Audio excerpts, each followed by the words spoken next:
رکھنے والے یکجا جمع ہو گئے تھے، اور قرآن نے کہا وَأَلَّفَ بَيْنَ قُلُوبِهِمْ، اللہ تعالیٰ نے ان کے دلوں میں ایمان کی وجہ سے الفت ڈال دی تھی، محبت ڈال دی تھی، اس قدر شیر و شکر تھے کہ قرآن نے کہا رحماء بینہم، آپس میں بڑا پیار تھا، رحم دل تھے، اشداء الکفار، کفار کے مقابلے میں سخت تھے۔ جہاں محبت ہوتی ہے وہاں لڑائی نہیں ہوتی، جنگ و جدال نہیں ہوتا، ایک دوسرے کی آبرو کی حفاظت ہوتی ہے، ایک دوسرے کی عزت کی جاتی ہے، اور جہاں محبت نہیں ہوتی وہاں لڑائیاں ہوتی ہیں۔ اور مسلمان کا تو ایمان ہی کامل نہیں نہ ہوتا جب تک وہ دوسرے مسلمان سے محبت نہ کرے۔ اگر وہ دوسرے سے نفرت کرے گا مسلمان سے، تو ہمیں قرآن و سنت یہ بتاتے ہیں ایمان خطرے میں۔ اگر وہ دوسرے مسلمان بھائی سے حسد کرے گا تو اللہ کے نبی نے فرمایا ان الحسد یأکل الحسنات کما تأکل النار الحطب، تو اس کی نیکیوں کا جو خرمن ہے، نیکیوں کا جو ذخیرہ ہے، وہ جل جائے گا، ختم ہو جائے گا۔ اگر دوسرے مسلمان کو حقیر سمجھے گا، اللہ کے نبی نے فرمایا وہ برا ہے۔ انسان کے برا ہونے کے لیے یہی کافی ہے، اللہ کے رسول نے فرمایا انسان کے برا ہونے کے لیے یہی کافی ہے کہ دوسرے مسلمان کو حقیر سمجھے۔ جیسے میں نے شروع میں عرض کیا وَإِذَا اسْتَنصَحَكَ فَأَنصِحْ لَهُ، اللہ کے رسول میں جب خیر خواہی طلب کرے نا تو اس سے خیر خواہی کرو۔ اب خیر خواہی کیا ہے؟ ہر بھائی یہ چاہتا ہے کہ میں دوسرے سے خیر خواہی طلب کروں، میری دوسرا عزت کرے، مجھے بلال صاحب کرے، مجھے کوئی گالی نہ دے، مجمع میں مجھے ممتاز سمجھا جائے، میری قدر کی جائے۔ لیکن جو معاملہ اس کی طرف لوٹتا ہے کہ میرے اوپر بھی دوسرے کے حق ہیں، میں بھی دوسرے بھائی کو نہ ستاؤں۔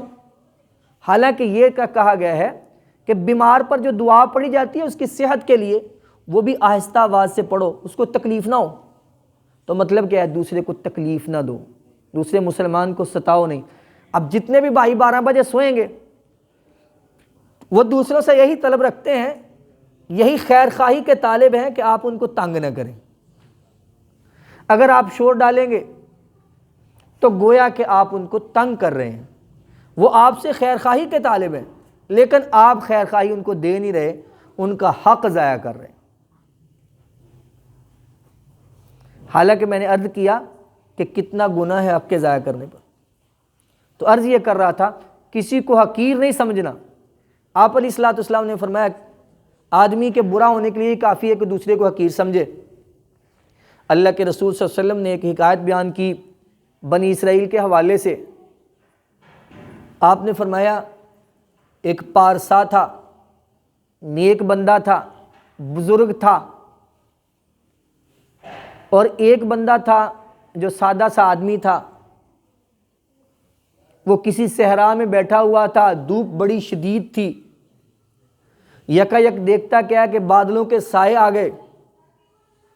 اس نے دیکھا تو ایک سفید ریش بڑا خوبصورت چہرے والا جا رہا ہے اور اس پر بادل سایہ کیے ہوئے۔ اس نے کہا واہ کیا بات ہے، سائے کی تو مجھے بھی ضرورت ہے۔ تو وہ اس کے ساتھ ہو لیا کہ میں بھی اس سے سایہ حاصل کروں۔ ظاہر ہے اس کے کپڑے اتنے خوشبودار نہیں تھے، اس میں خوشبو نہیں آ رہی تھی، کپڑے اتنے عمدہ نہیں تھے۔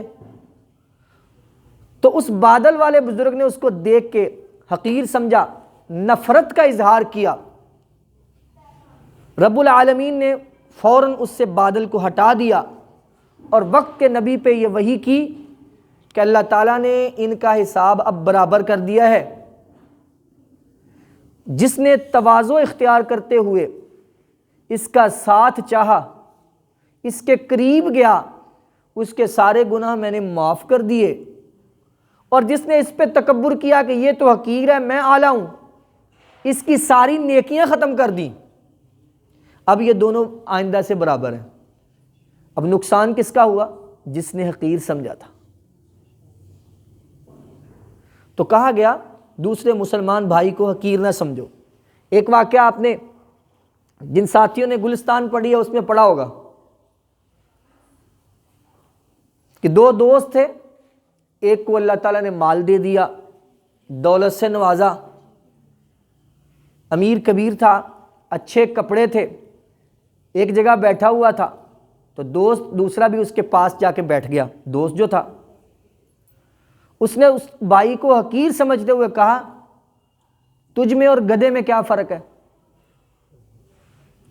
وہ بھی آگے سے دوست تھا، اس کو پتا تھا، اس نے کہا ایک بالشت کا ہی فرق ہے، ایک بالشت کا ہی فرق ہے، میرے قریب ہی گدھا بیٹھا ہوا ہے۔ تو عرض کرنے کا مقصد یہ ہے، مسلمان کے لیے ہے دوسرے کسی مسلمان کو حقیر نہ سمجھے۔ من تواضع للہ رفعہ اللہ ومن ارتفع علیہ وضعہ اللہ۔ اور اس کا مقصد کیا ہے؟ دوسرے مسلمان سے محبت کی جائے، حتیٰ کہ کہا گیا ہے کہ اگرچہ مسلمان کوئی زانی ہو، شرابی ہو، جو مرضی گناہ اس میں ہو، دوسرے مسلمان کے لیے یہ نہیں ہے کہ اس کو برا کہے یا اس سے بغض رکھے یا اس کو حقیر سمجھے، بلکہ اس کے گناہ سے نفرت ہے، اس سے نفرت نہیں ہے، اس کے گناہ سے نفرت ہے۔ یہ جو کام کر رہا ہے برا کر رہا ہے، آپ اس کو چھڑوانے کے لیے اس کی مجلس میں نہ بیٹھے، لیکن اس انسان کی ذات کو برا نہ سمجھیں، اس گناہ کو برا سمجھیں۔ کیوں؟ انبیاء کی ذات کے علاوہ کون سی ذات ہے دنیا میں جو معصوم ہو، جس سے گناہ نہ ہوا ہو؟ کوئی بندہ دعویٰ ہی نہیں کر سکتا۔ ایک روایت میں یوں ہے کہ حضرت علی رضی اللہ تعالی عنہ کے پاس ایک بندہ لایا گیا، اس نے جو گناہ کیا تھا اس گناہ کی وجہ سے اس پر حد واجب تھی۔ حد سمجھ رہے ہیں نا جی؟ کسی نے چوری کی ہو تو اس چوری کے اس کی سزا حادی ہے، اس کے ہاتھ کاٹے جائیں گے۔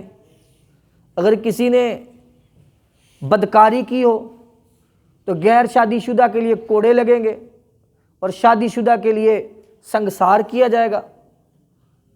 اس پر معاملہ یہ تھا، کوئی ایسا گناہ کیا جس کی وجہ سے اس پر حد واجب تھی۔ اب سارے لوگ اکٹھے ہو کے دیکھ رہے ہیں اور کچھ ہنس بھی رہے ہیں، خوش بھی ہو رہے ہیں، یہ اس نے کیا تھا، یہ اس نے کیا تھا۔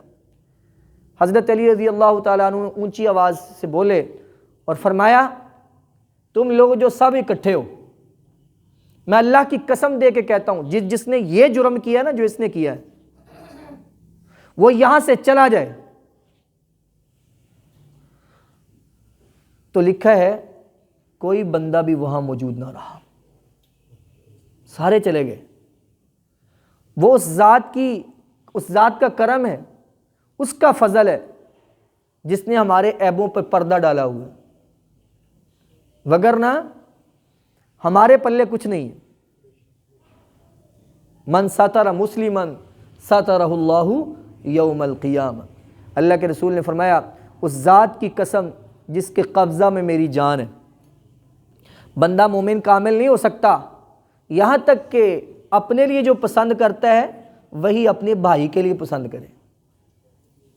تو سب سے پہلا حق مسلمان کا مسلمان پر کیا ہے جی؟ محبت کی جائے، کسی کو برا نہ سمجھے، دل سے اس کے ساتھ لگاؤ ہو، دل میں محبت ہو، اس کا جون سا بھی جرم ہے، جو بھی معاملہ اس کا اللہ کے ساتھ ہے، وہ چاہے گندے بسیدہ کپڑوں میں ہے لیکن اللہ کا بندہ ہو سکتا ہے وہ توبہ کر لے اور ہم سے آگے نکل جائے، کسی کو حقیر نہ سمجھا جائے۔ اللہ سے دعا ہے اللہ عمل کی توفیق عطا۔